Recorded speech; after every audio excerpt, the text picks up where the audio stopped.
Generations of Mathews citizens have farmed the land, built ships and workboats, and especially worked the water. Oystering, crabbing, harvesting hard clams, and fin fishing in the Chesapeake Bay and local rivers. In 2005, the dockside value of the Mathews County commercial seafood industry was approaching $2.5 million.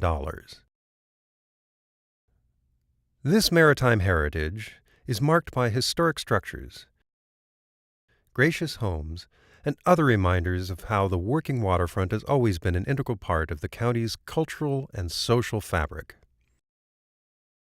Today, Mathews is also a haven for water-based recreation. Boaters, anglers, birders, and others who value its natural wonders and resources.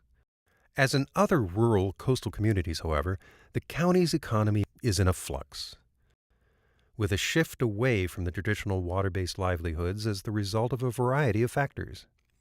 These include the decline of harvestable shellfish, especially the eastern oyster, due to diseases and predation on seed oysters, fishery regulations that limit harvests to protect stocks of other species like the blue crab, and development pressures that have increased the demand for non-commercial and higher-intensity uses of waterfront property. At the same time, we're seeing taxes rise on all waterfront property, making it difficult for water-based businesses to survive and for local working watermen to retain waterfront land and waterfront access for boat moorage. There also are regulations that address pollution and other bay-related environmental concerns. Taken together, these factors have led to the steady disappearance of traditional water-dependent businesses in Mathews as well as elsewhere around the bay. Elected officials and county planners also are having to deal with the effects of societal and demographic shifts, including the loss of employment opportunities within the county and the simultaneous loss of revenue from business activity as water-based businesses disappear. A key ongoing demographic change is the aging of the county's population. According to a recent University of Virginia study, about 48% of Mathews residents are now age 55 and older, residents who are or soon will be retired. While there is still a significant number of families with children in Mathews, there are relatively few births, and many younger adults are leaving, in part because most jobs are elsewhere. At the same time, demand for tax-funded services is increasing, as well as the demand for services and infrastructure related to recreational pursuits. In short, Mathews County is changing rapidly, change that is straining county resources and, it seems, could spell the end of its traditional water-based economy. This scenario raises a question we want to address in the remainder of this presentation. Should Mathews take steps to preserve its working waterfront and promote the active 21st century seafood industry in the county?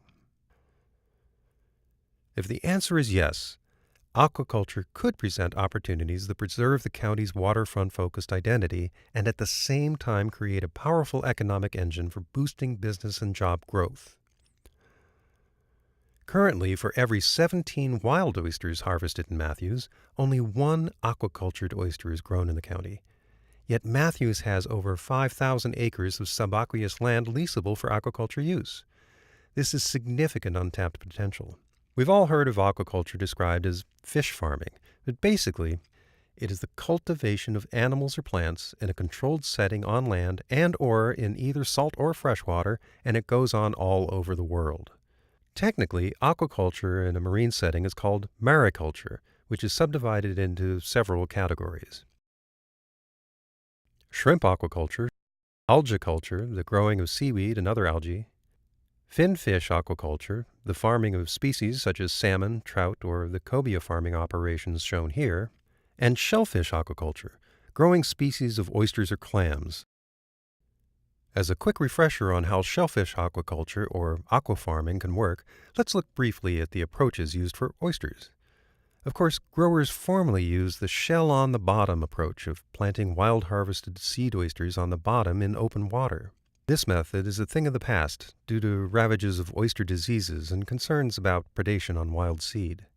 Today, hatcheries produce disease-resistant seed oysters, which can then be grown to market size on racks, floats, or within some other sort of container. Operations that grow single oysters for the half-shell market typically use so-called cultureless seed, purchased from a hatchery that grows the larval oysters on substrate other than shell, so the oysters remain more or less separate. In 2009, an estimated 2.3 million oysters for market will be cultured and sold by Middle Peninsula growers. Half-shell oysters end up in restaurants and bars and may be sold for $2 each. The global market for shucked and processed oysters is much larger. For this purpose, it's cheaper and more efficient to grow oysters in clusters using the so-called remote setting method, in which larvae and shells are combined in tanks on land where the growing conditions can be carefully controlled. This method yields settled spat on shell, which are then transferred to growing grounds in the water and raised to maturity. Today, Virginia businesses are farming not only oysters, but clams, trout, catfish, cobia, and other species. In 2003, the gross revenues from aquaculture totaled over $32.5 million, a number that has risen steadily since then.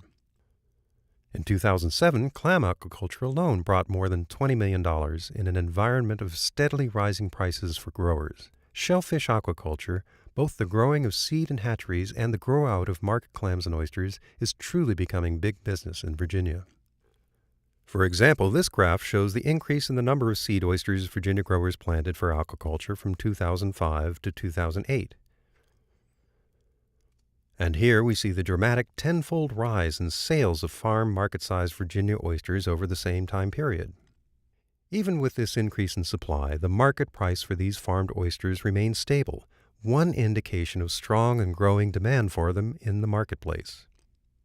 Consultants working on a proposed oyster hatchery in the Northern Neck estimated that the current output of shucking oyster operations in Virginia, about 500,000 bushels annually, would rise to 2.4 million bushels annually, an almost 500% increase if only enough locally grown oysters were available. Projections for the growth of the market for cultivated seed oysters and larvae are equally positive. We're also seeing a steady market for farmed hard clams. These charts, from a 2008 estimate of Virginia grower profits, give an idea of the range of sales prices for farmed hard clams and oysters. What about aquaculture in Mathews County? At present, the effort is limited. A 2005 VIMS report indicates that in 2004, Mathews aqua farming, mainly hard clams and seed oysters, generated about $2.5 million in economic impact and provided jobs for 8 or 9 people. Although there aren't yet any reliable estimates of future job growth related to shellfish aquaculture in tidewater, it's safe to say that as demand for farmed shellfish grows, people will be needed on both a full-time and a part-time basis to operate aqua farming facilities of various types. So aquaculture clearly has promise for the people and economy of Mathews. Just as clearly, though, it also brings some challenges. As we've already seen, Mathews County is steadily becoming less rural and more suburban. As a result, fostering the growth of aqua farming raises issues and involves some important challenges and trade-offs. For example, land use for high-intensity development, say for a condominium marina complex, currently is taxed at a higher rate than land dedicated to less intensive uses like aquaculture.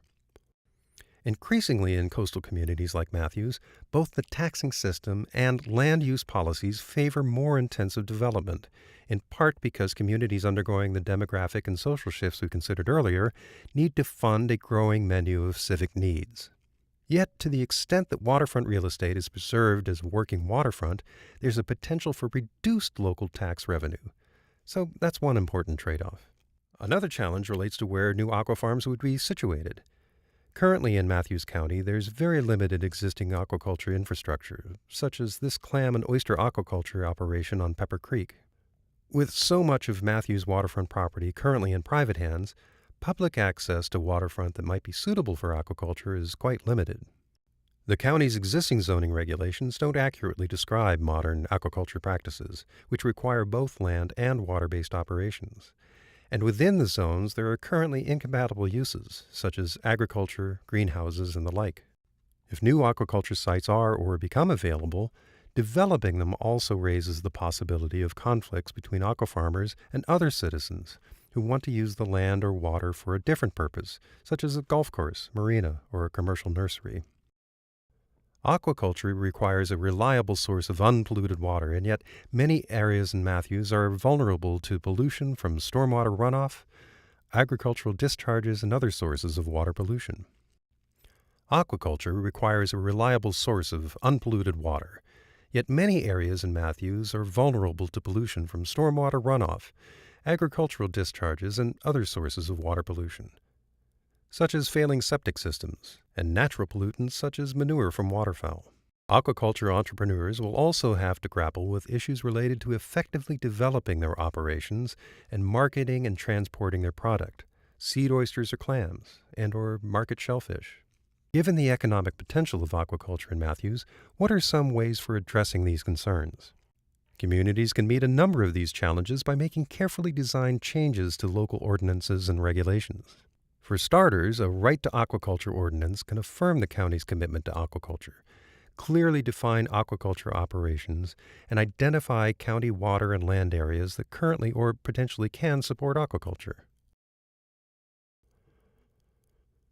A no net loss ordinance can ensure that waterfront residential development does not displace necessary marine services, including processing houses, commercial working waterfront infrastructure, and aquaculture facilities.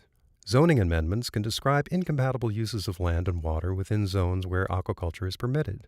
Communities and individuals can advocate for the General Assembly to extend land use taxation to cover aquaculture and working waterfront infrastructure.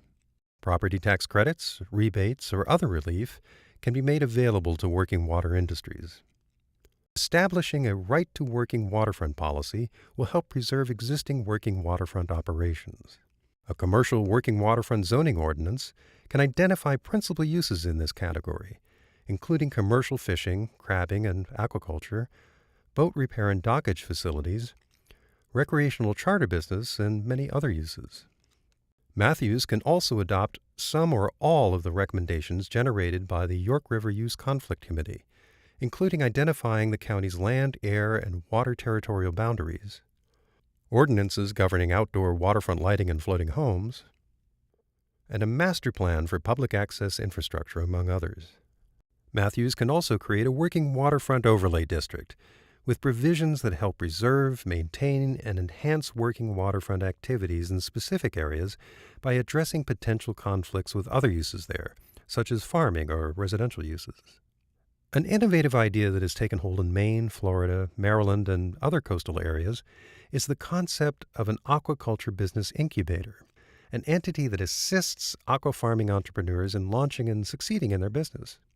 For example, the Maine Aquaculture and Innovation Center promotes applied aquaculture research, helps local officials formulate policies favorable to industry growth, serves as a clearinghouse for aquaculture information, and provides other services.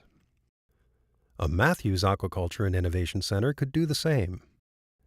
It could provide access to research and expert advice on issues ranging from technical equipment requirements to marketing and dealing with the loss of grow-out areas to local water pollution. It could facilitate efforts by oyster aquaculture facilities to access disease-resistant seed and help them implement the careful grow-out protocols required to obtain market-sized product before the oysters can be damaged. Such a center in Mathews could also assist aquaculture entrepreneurs in obtaining funding for startup or expansion needs, and it could provide both information and inspiration to individuals and organizations such as the Tidewater Oyster Growers Association, whose dedication to recreational oyster cultivation is bringing new life to a long-standing community tradition. All of these ideas are examples of strategies that are being used successfully in coastal areas around the U.S. to integrate 21st century aquaculture enterprises with established community planning, values, and heritage.